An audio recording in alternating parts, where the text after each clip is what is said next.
का स्वागत है आप सभी का न्यूज 18 राजस्थान पर। आप देख रहे हैं न्यूज 18 प्राइम और मैं हूं आपके साथ हेमंत कुमार। चलिए खबरों की शुरुआत करेंगे बांसवाड़ा से बड़ी खबर के साथ, जहां जाली नोट के साथ एक आरोपी की गिरफ्तारी हुई है।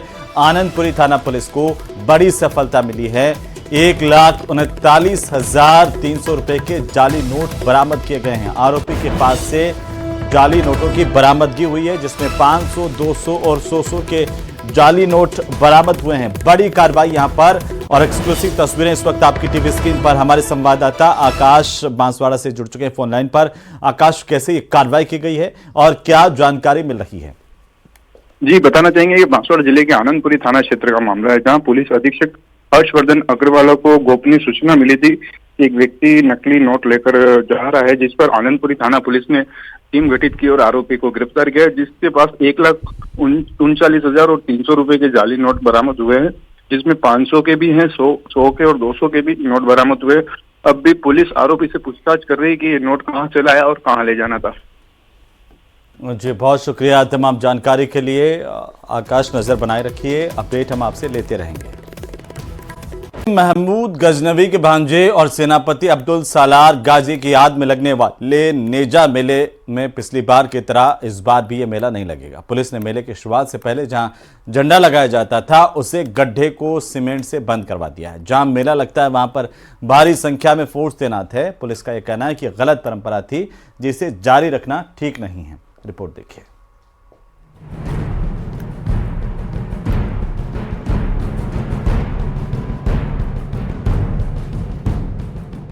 संबल में महमूद गजनवी के भांजे और सेनापति अब्दुल सालार गाजी की याद में लगने वाले नेजा मेले पर विवाद बढ़ता जा रहा है। पुलिस ने मेले की शुरुआत से पहले जहां झंडा लगाया जाता था, उसे गड्ढे को सीमेंट से बंद करवा दिया। एएसपी का कहना है कि ये एक गलत परंपरा थी, गलत परंपराओं को जारी रखना ठीक नहीं है। शांति व्यवस्था के लिए पर्याप्त फोर्स लगाई गई है। यहाँ जो कार्य किया जा रहा था उस पर रोक लगाई गई है और रोक लगाने के साथ उन्हें हिदायत की गई है कि इस तरह का अवैध कृत्य न करें। और अभी तक पूरी तरह शांति व्यवस्था स्थापित है, कहीं भी कोई अपरिस्थिति नहीं है। जहां मेला लगता है वहां भारी संख्या में फोर्स तैनात है। ड्रोन से निगरानी की जा रही है। एएसपी और सीओ ने पीएसी आरआरएफ के जवानों के साथ फ्लैग मार्च भी किया। इससे पहले पुलिस ने मेला आयोजकों को साफ कर दिया था कि किसी लुटेरे और आताताई के नाम पर मेले का आयोजन नहीं होगा। महमूद गजनवी का भांजा था, पता है? भांजा था, पता, इतना पता है ना? इतना पता था? गजनवी लुटेरा था कि नहीं? इतिहास तो देखा है। बाहर गजनवी किस लिए इस देश में आया था? जितना मैं पूछ रहा हूँ आप बताओ ना, गजनवी इस देश में किस लिए आया था? सोमनाथ मंदिर को लूटने आया था और इसने सैयद सलार गाजी ने सोमनाथ को लूटा था। इतिहास कहता है, इतिहास अगर आप कहते हो नहीं था तो बताओ कि फिर कौन लूटा था? महमूद गजनवी का सगा भांजा था, उसका सेनापति था, इस देश में लूट मार कत्लेआम किया था। यह इस लुटेरे की याद में किसी भी स्तर के मेले का आयोजन गुनाह है। नेजा कमेटी का कहना है कि अब वो मजिस्ट्रेट के पास जाएंगे, वहां से मदद नहीं मिली तो कोर्ट का दरवाजा खटखटाएंगे। अब हमारा ये रूप रहेगा, जो भी हो हम मजिस्ट्रेट के पास जाएंगे, हमारे सुनेंगे, ना सुनेंगे तो हम कोर्ट में जाएंगे। हमारा मेला जो है, इसे हम ये कोशिश करेंगे कि हमारा मेला जो है बंद नहीं हो। सवाल यही है कि सैयद सालार मसूद गाजी कौन था? महमूद गजनवी की गिनती दुनिया के सबसे क्रूर शासकों में होती है। सैयद सालार मसूद गाजी इसी गजनवी का भांजा था और उसकी सेना का सेनापति भी था। 1001 ईस्वी में दोनों ने भारत की तरफ रुख भी किया था। इसके बाद एक एक कर भारत की हिंदू आस्था पर हमला किया। देखिए, ये वाली बात मैंने पहली बार आज सुनी है कि वो लुटेरे थे या हत्यारे थे, जो भी थे। मुझे इस बारे में जानकारी नहीं है। मैं तो अभी तक यही सुनता रहा हूँ। उनकी न्याज में न्याज भी दिलती है यहाँ पर। अगले 8 दिन में जो इतवार का पीछे दिन आता है, आज के बाद उसमें न्याज दिलती है। और ऐसा तो अभी तक मैंने सुना नहीं है। अगर प्रशासन ने सुना है तो प्रशासन ज्यादा जानती होगी, मैं तो इस बारे में नहीं जानता था।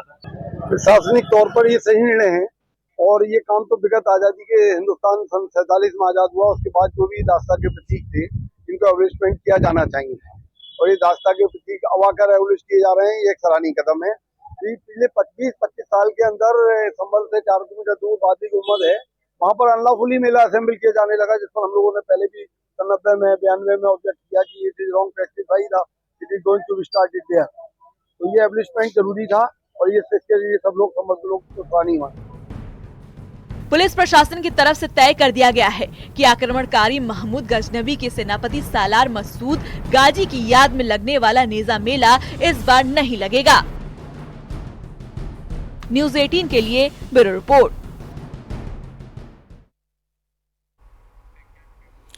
MS धोनी, हम सब जानते हैं कि वे सिर्फ क्रिकेट प्रशंसकों के लिए ही नहीं बल्कि पूरी दुनिया के लिए एक प्रेरणा स्रोत हैं। वहीं धोनी एक बार फिर से धूम मचाने के लिए तैयार हैं, लेकिन इस बार क्रिकेट के मैदान पर नहीं बल्कि उसके बाहर। सूत्रों से यह पता चला है कि धोनी ने यूरोग्रिप टायर्स के साथ साझेदारी कर ली है, जो वाकई उनकी जिंदगी का एक दिलचस्प मोड़ है। एक और फ्लैश न्यूज है, यूरोग्रिप टायर्स और MS धोनी अब बन चुके हैं हमसफर। धोनी लाउड स्पीकर पर फिर छिड़ा घमासान।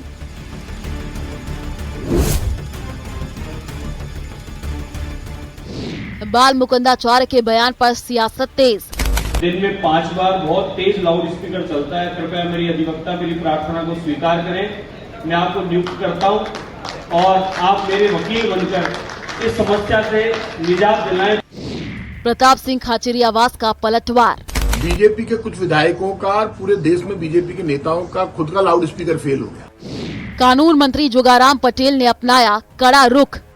जो पुराने प्रचलित रीति रिवाज है उनको भले ही बरकरार रखे, लेकिन वर्तमान प्रचलित कानूनों के अनुसार उसकी सख्ती से और इसी बीच बड़ी खबर मिल रही है हनुमानगढ़ से, जहां पर तहसीलदार कार्यालय के गेट पर चप्पल मारने का वीडियो वायरल हुआ है और भादरा तहसीलदार कार्यालय के गेट पर किसान ने चप्पल मारी। भादरा के रतनपुरा गांव निवासी बदलू राम ये किसान बताए जा रहे हैं, जमाबंदी ना मिलने से परेशान थे किसान और किसान द्वारा तहसीलदार कार्यालय के गेट पर चप्पल मारने का वीडियो वायरल हुआ है। भादरा तहसीलदार कार्यालय के शीशे के गेट पर ये किसान चप्पल मारते हुए कैमरे में दिखाई दे रहा है।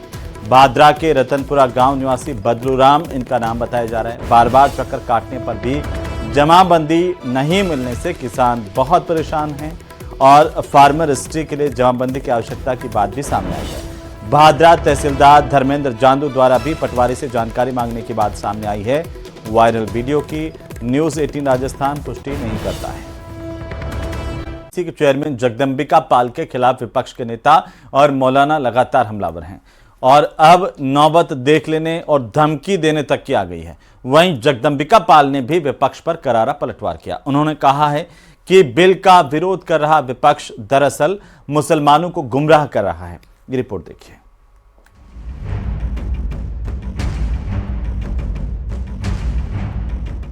वक्फ बिल को लाकर उनका मकसद एक ही है कि इस मुल्क में अमन को खराब किया जाए। हर कैपिटल सिटी के अंदर धरना देंगे, डिस्ट्रिक्ट लेवल पे धरने देंगे और अगर जरूरत पड़ी तो हम एक पूरा देशव्यापी अभियान चलाएंगे। हर लड़ाई के लिए कुर्बानी की जरूरत होती है कि जहां खून की जरूरत होगी वहां खून देंगे और जहां आपको लड़ने की जरूरत होगी हम आपको पहली सफ के अंदर नजर आने का काम करेंगे। वक्फ बिल संशोधन होने के बाद अभी लोकसभा में पेश भी नहीं हुआ, लेकिन सियासी बवाल चरम पर है। मुस्लिम नेता और तमाम विपक्षी दल सरकार को देख लेने की धमकी दे रहे हैं। एसपी सांसद धर्मेंद्र यादव ने तो यहाँ तक कह दिया कि न बिल पास होने देंगे न संसद चलने देंगे, जितनी लड़ाई लड़नी पड़े वक्फ की जमीनें सरकार को नहीं लेने देंगे। आदरणीय अखिलेश यादव जी की ओर से आपको यकीन दिलाते हुए चाहे जितनी कुर्बानी देनी पड़ेगी, चाहे जितना संघर्ष करना पड़ेगा, हम अपने मुसलमान भाइयों की वक्फ की जमीनों को सरकार के हवाले नहीं होने देंगे। समाजवादी पार्टी आज इस हैसियत में है आपकी कृपा से, आपकी दुआओं से, कि संसद को चैन से नहीं चलने देगी अगर संसद में जबरदस्ती बिल आएगा तो। वक्फ संशोधन बिल को लेकर विपक्ष लगातार सरकार पर हमलावर है और बिल के खिलाफ खुली चुनौती और धमकी दे रहा है। ये बिल जबरदस्ती हमारे समाज पे थोपा जा रहा है और नया विवाद एक जन्म दिया जा रहा है देश के अंदर। इनकी नीयत खराब है और ये चाहते हैं कि देश में और दूरियां बढ़े दो बड़े समुदायों में। ये वक्त यकजहती दिखाने का है, एकजुटता दिखाने का है, और अगर एकजुट नहीं होंगे तो निश्चित रूप से जान लीजिए नुकसान होगा। All India Muslim civil rights के अध्यक्ष मोहम्मद अदीब ने वक्फ बिल पर बनी जेपीसी अध्यक्ष जगदम्बिका पाल को खुली धमकी दी है। उन्होंने कहा कि जगदम्बिका पाल और इस बिल का समर्थन करने वाले दल बिल को पास करें, फिर देखें कि इनका क्या हश्र होता है।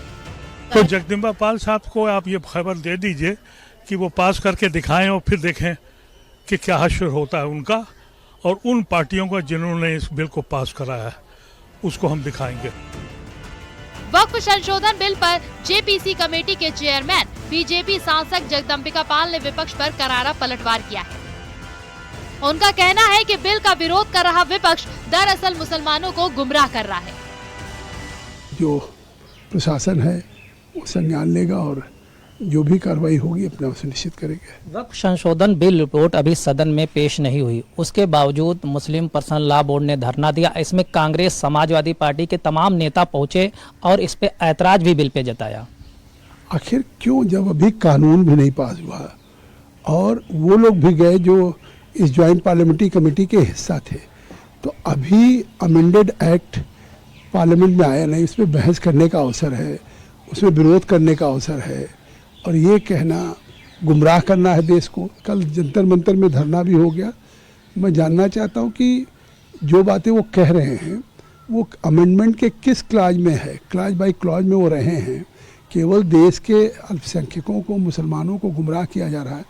आज वो अमेंडमेंट जो आए हैं वो उस वक्फ की प्रॉपर्टी के बेहतरी के लिए आए हैं कि उसका फ़ायदा गरीबों को, पसमानदा ख़वातीन को मिले। और इसी बीच राजधानी जयपुर से सबसे बड़ी खबर आ रही है, जहां पर एसआई भर्ती परीक्षा 2021 मामले से जुड़ी इस वक्त की सबसे बड़ी खबर है। एसओजी ने एक और ट्रेनी एसआई मोनिका जाट की गिरफ्तारी की है।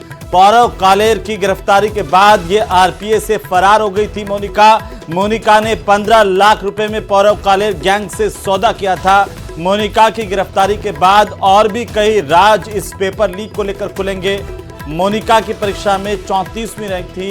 ज्यादा जानकारी के साथ हमारे सहयोगी हितेंद्र शर्मा फोन लाइन पर हैं। हितेंद्र, बड़ी जानकारी मिल रही है, एसओजी की तरफ से एसआई भर्ती परीक्षा 2021 मामले में एक और गिरफ्तारी हुई है।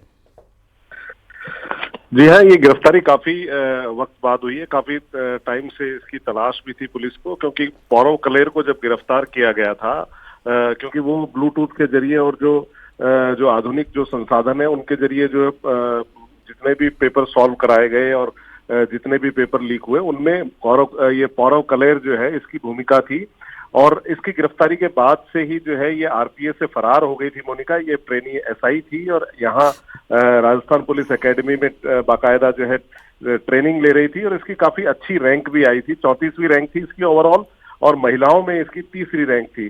तो जो है पौरव कलेर की गिरफ्तारी के बाद इसको इस बात का शक हो गया था कि जो है इसका नाम भी खुलेगा और इसको गिरफ्तार कर लिया जाएगा। इसके बाद से ये जो है फरार हो गई थी।